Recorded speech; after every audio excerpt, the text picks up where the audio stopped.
What about Antifa? Why are Antifa allowed to go to these demonstrations? Nigel Farage there in Westminster in central London, setting out 10 law and order policies that he would introduce. Look at that. Did you see that? So when he's talking about the far-right thugs, absolutely fine. The actual moment he talked about Antifa and the far left infiltrating Epping, they literally cut him off. Nigel Farage calls it societal collapse. Now, Elon Musk, and me, for that matter, probably use another term, civil war. But no amount of MSM censorship or gaslighting about an invisible far right from the establishment can hide that the United Kingdom is on the edge after years of mass immigration putting our economic security and literal safety on the streets under the most serious threat since World War II. That doesn't mean they won't try, however. I want to show you this shocking moment. It happened on the British Bashing Corporation yesterday at the exact time that the Reform UK leader, Nigel Farage, raised what I have been talking about for days, the infiltration of hard-left Antifa figures in these peaceful local protests. Can you believe that more than half of you are watching this video but not subscribed? So please do me a huge favour, click the subscribe button now, turn on the notification bell so you'll be alerted to all of our brand new Outspoken videos. I don't think anybody in London even understands just how close we are to civil disobedience on a vast scale in this country, and I regret saying that. Of course, there were some bad eggs that turned up at Epping. There were the usual far-right thugs. But equally, what about Antifa? Why are Antifa allowed to go to these demonstrations? Nigel Farage there in Westminster in central London, setting out 10 law and order policies that he would introduce. Look at that. Did you see that? So when he's talking about the far-right thugs, absolutely fine. The actual moment he talked about Antifa and the far left infiltrating Epping, they literally cut him off. Because if it doesn't fit the narrative, the MSM just doesn't want you to hear it. But luckily their power is now gone as citizen journalists and the independent media reveal what's really happening on our streets. Real patriots know what's going on and that the MSM continues to hide it. Protests breaking out up and down the country, and of course people being called names. Let us remember, there wouldn't be protests at Dover or at Epping or at other places where there's hotels housing illegals if those illegals being brought into this country for a vast profit weren't raping our kids. So don't blame people when they react. And yesterday, the anger shifted to the market town of Dis in South Yorkshire, where patriotic locals have said enough to the Park Hotel, which is housing illegal migrants who are known to be hiding knives. British ladies and gentlemen, this has a long history of being an urban constituency. Decisions that disregard our worries, sideline our voices, and treat our park. I'm Luke Umperville, the actual one that organises protests, a normal constituent. It's a privilege to stand with you today outside our Park Hotel for our peaceful protest. I grew up here, I went to school here, I worked here, and through all of that, the Park Hotel has been in the centre of my life and my community, unlike yours. So what I see there is a whole load of patriots who aren't causing any trouble but are expressing the anger that we all feel. And as ever, it was the hard left in Dis, no doubt, backed by Antifa, who did their best to cause trouble and sow division. The illegal migrant hotel. They're going home. They're going home.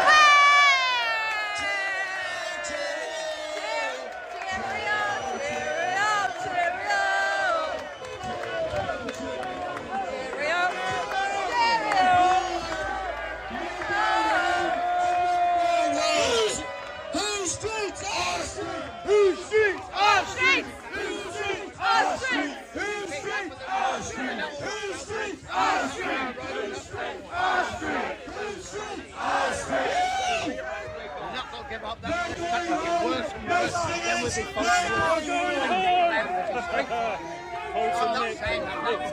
you guys speak for the people of this? Do you guys speak for the people of this? Do you speak, really? Because these are all locals. Do you really think you, are you really? We outnumbered you guys. You do not speak for the people of this. Traitor! Traitor! No, you don't. These are locals. These are locals of this. Traitor! And you got outnumbered. How does that feel? How does that feel? You got outnumbered. I used to, yeah. Yeah. No, not yet. I've never claimed to be a this local. These guys are. These guys are. They are. They are.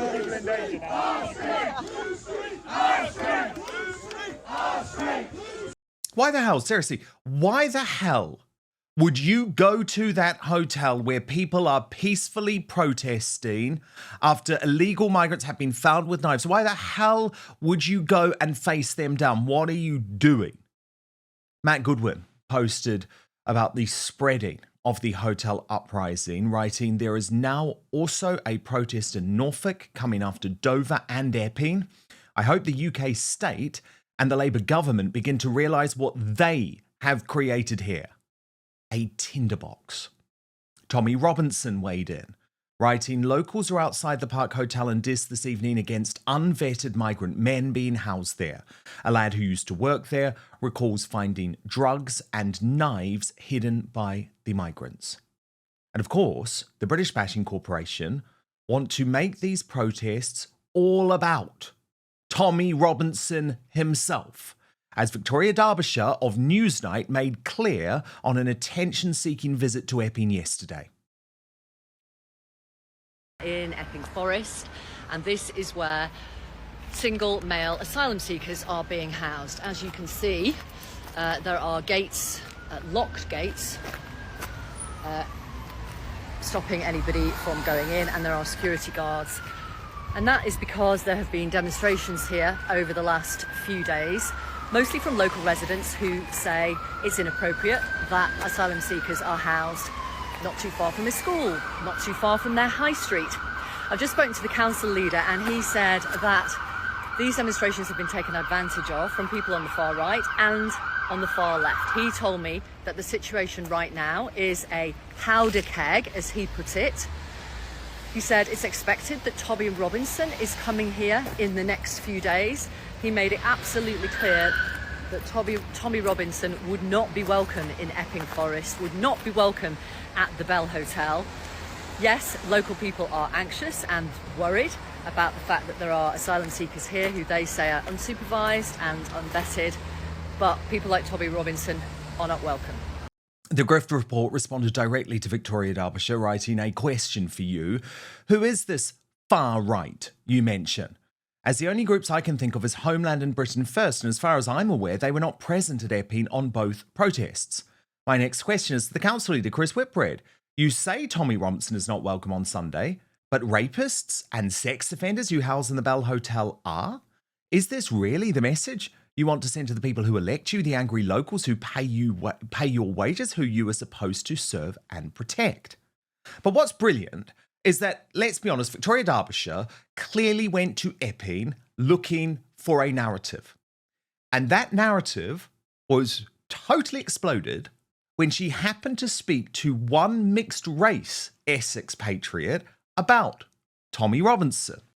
I've just been talking to the council leader, and he said that Tommy Robinson is expected here.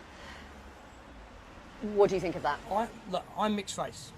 Okay, I'm going to say that. I'm mixed race. I'm old enough to remember the BNP. Tommy Robinson is not racist. As far as you're concerned, he is welcome here. I think for me personally, I don't think it's a good idea. Oh. Because of the amount of people he'll bring from outside the area. At the moment, it's a local thing for local people who want to voice their opinion and want the government to do something about it. You bring Tommy Robinson here with all the good intentions in the world, I don't think it's going to end well. That backfired, right? You could hear the disappointment in Victoria Derbyshire's voice as she almost sighed as a mixed-race Essex local said, no, Tommy Robinson isn't racist. This woman didn't fit the narrative either, as she made it clear that the vast majority of locals are not actually political at all. You know, they're not reform or anything like that. They're just there to protect their children. Why do you think it's inappropriate if there's a school nearby, for example? We don't know where they've come from. We don't know. Well, that sounds so right-wing, but I'm not. I just find it just wrong. And why did they close it in the first place? So I don't think it should be open at all. There's your far right, Victoria Derbyshire. Do you see what happened? So when she was outside the hotel, before she'd actually spoken to the locals, it was all about Tommy Robinson and the far right threat. And then she gets out and she actually is faced by the people who are not prepared to put up with this anymore. Now, back in the Newsnight studio last night, its political editor had to admit that according to his sources, the government now fears a summer of riots is coming. But interestingly, I was talking to one parliamentary veteran. They are really, really worried. They said to me, we are going to have a summer of riots. You can just feel it, they said. It is a tinderbox. That was the word used by Neil Hudson, the Conservative MP for Epping Forest, on this programme on Friday. And what this person said to me is that it's no doubt that the bad elements are driving the violence and the disturbance, but they are feeding off concerns in the community. And listen to what this veteran MP said to me. They're talking about how they're seeing a change in their constituency. Good, ordinary people feeling their town is changing around them. They go to church, they have a house, and then they're caught on either side with what we call HMOs, houses in multiple occupancy, and they say that there are migrants there, and these people feel that they are losing control. That is a mainstream politician. You've never heard that sort of language before, but that is reflecting, they would say, the concerns on the ground in their constituents. Now, of course, one of the few politicians who is prepared to speak on the record publicly is one of the only true Conservatives still part of the Conservatives, Suella Braverman. I do have sympathy for the people protesting. I was looking at the footage. A lot of them are mums and families, dads, children are really furious about what's happening in Epping, but it reflects a concern across the country. People are scared.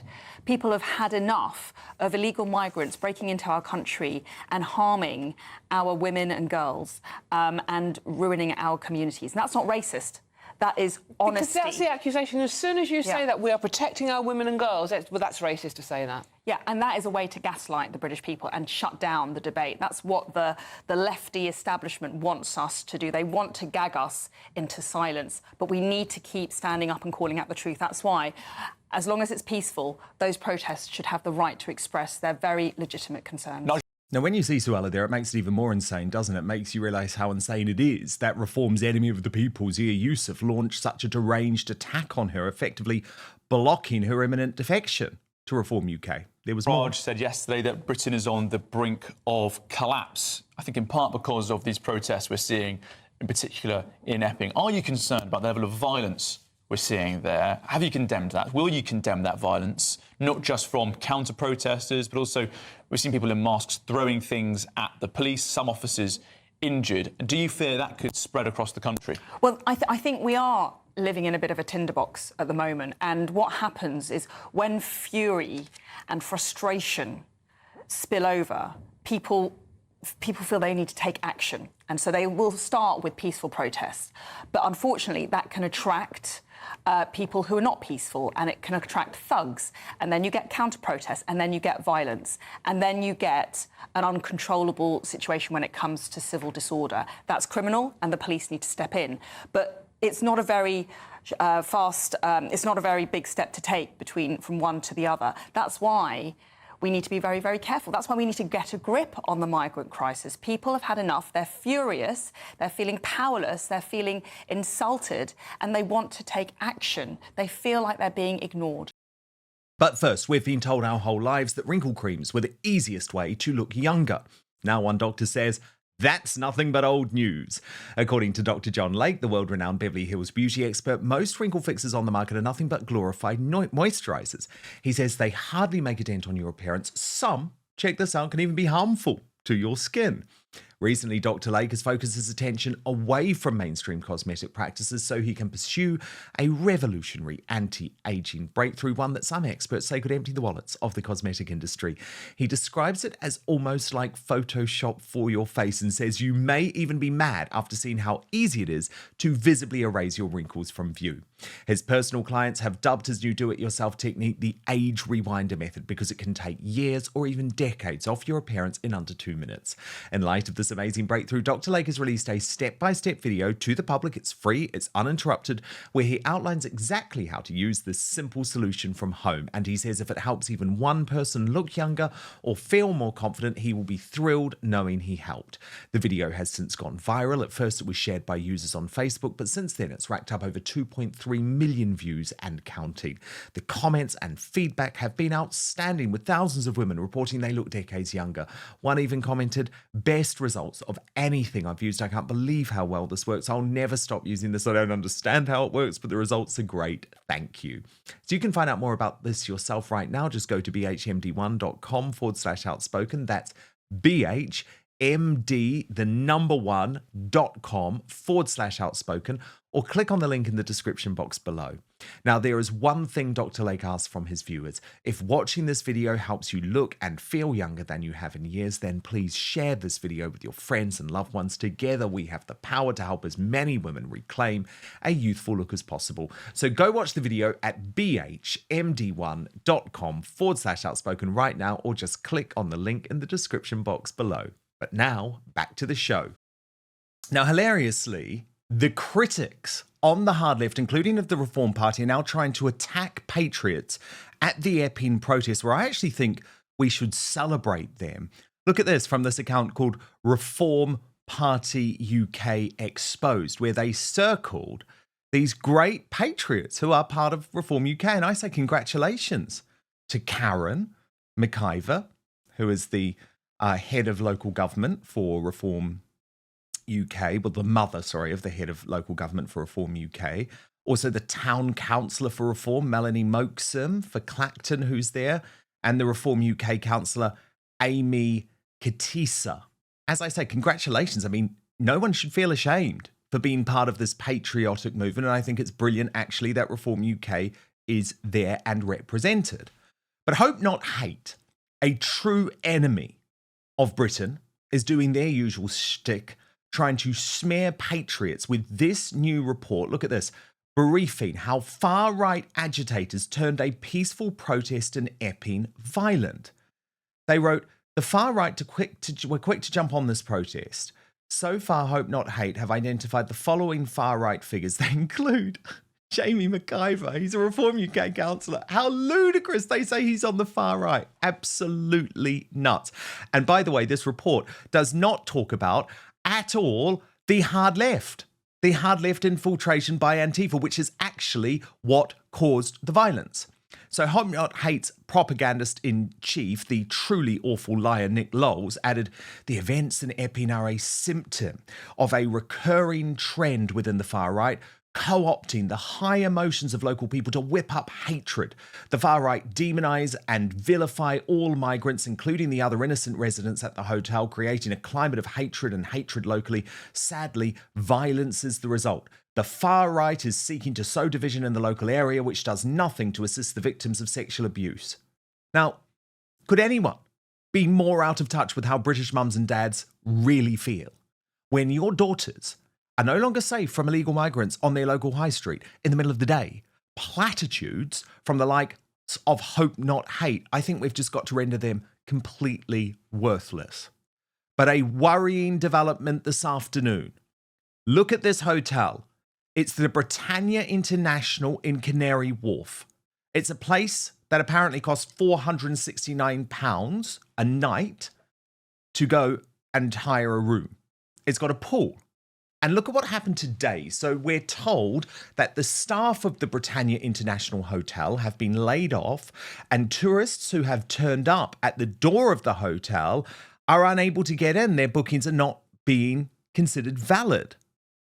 Apparently, because there is a plan to move some of the illegal migrants from Epping to Canary Wharf, which I guess you could argue is an area that doesn't really have any locals.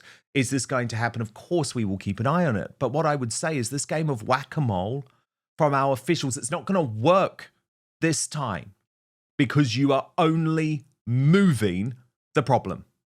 Now, the Superstar panel. Brilliant to have two YouTube sensations on the right with me.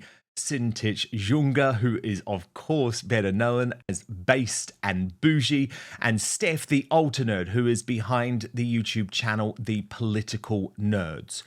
So, Based and Bougie, what do you make of the BBC desperately trying to pin all of this on Tommy Robinson and the far right? And then Victoria Derbyshire is actually faced with the locals who paint her a totally different picture. It was humiliating for her, wasn't it? I just don't understand why the leftist media always have Tommy Robinson's name in their mouth. Yeah. I don't understand. Like, at this point, it's becoming an obsession because what does this actually have to do with Tommy Robinson?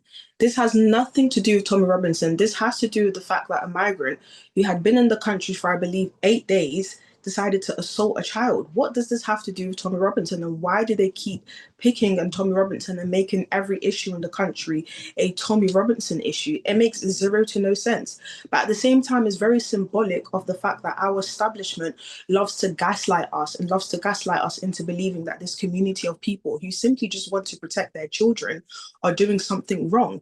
And at the same time, it just makes you ask the question, like, what has happened to this country? This country that used to be, you know, the epitome of protecting and defending children can't open their mouth to say that this migrant assaulting a child is wrong, full stop. But instead they have to add but. Instead they have to add the Stop Racism rally. Instead they have to add Tommy Robinson. It makes zero to no sense. And I have another question for the Antifa and Stand Up to Racism rally. Why is it always white people with pixie cuts? Why do I never see migrants? Why do I never see Asians? Why do I never see black people standing up to racism? Why is it always these hard lefts, white people? Somebody is paying these people, because I find it so funny how they're always at these protests on time and they always have their little signs ready and they're always here to counter the exact thing that would actually not only defend the local communities, but their children as well. These people are satanic and they are being paid, because for you to go out of your way to defend a migrant assaulting a child, there's something genuinely wrong with you. Paid operatives indeed. And the moment, Steph, I found this so fascinating in the coverage yesterday, the moment that Nigel Farage raised Antifa and the hard left on the BBC. Did you see that? He was just cut. Yeah. His audio was cut immediately. It's like, do we not see what you're doing? The question that kind of comes to my mind is essentially, why did they cut off Farage when he mentioned Antifa's involvement in Epping? We all know, as far as I'm concerned anyway, that the BBC is essentially the mouthpiece of our corrupt government at the moment. So if the BBC is cutting off Farage when he's mentioning Antifa's involvement, my bigger question is, well, hang on a minute, what's the government got to hide? Why doesn't the government want us to know about Antifa's involvement in Epping? Especially when I saw on X clips and clips coming through of police vans bussing in the counter-protesters and Antifa to stand against the people in Epping. 100%. Well, hang on a minute. Why are you cutting off Farage? We know the government, as far as we're concerned, is involved in getting Antifa into these protests to try and start trouble, this, that and the other. Don't try and pull the wool over our eyes by trying to cut off Farage. If anything, it's proving our suspicions even more. 100%. And look, the problem is, Based in Bougie, is the police are already totally overwhelmed with this one protest. They say it's cost them £100,000. It's stretched resources. So when you hear these warnings on Newsnight, oh, it's going to be a summer of riots, I don't think that's true, but I think they are not prepared for the fact that there could be peaceful protests. I mean, why should there not be peaceful protests outside every migrant hotel in this country, Based in Bougie? Because why should we have to keep on putting up with this? When is enough enough? You know, when they said that it might be a summer of riots, I generally believe them because the establishment is antagonizing these communities. They continuously keep antagonizing these communities when they defend the predators rather than the victims. I'm not sure if you guys have seen the footage of the police literally surrounding the migrant hotel like a wall rather than surrounding the home of the child who was assaulted. But at the same time, I'm actually happy that these protests are happening because it's actually symbolic of the current state of this country, which is you have the Epping community who almost symbolize the general public who are so desperate for their children to be protected. And then you have the hard left who symbolize the establishment who are so thirsty to paint off this image that multiculturalism is thriving and it's doing so well, when in actual fact is not. A lot of these migrants are making up majority of one of the most heinous crimes: assault, stealing, theft. I mean, that community is no longer safe anymore. So I just feel as though it's heartbreaking that this situation is happening, that people have to protest the way they're protesting, and that people are predicting that riots may come. But at the same time, I'm happy it's happening because at least now we can start making noise about the fact that enough is enough. We are importing cultures that are alien to Western British culture. And look at those scenes outside the Bell Hotel. You're completely right, Based and Bougie. It's not something we should see in the United Kingdom. But why on earth are people trying to blame some invisible far right rather than actually talk about the real problem, which is that we've got illegals staying in these hotels and that these illegals are sexually assaulting our teenage girls? It is sick in the middle of the day. Middle of the day. I mean, Epping has been completely changed as a community because of this. Enough is enough.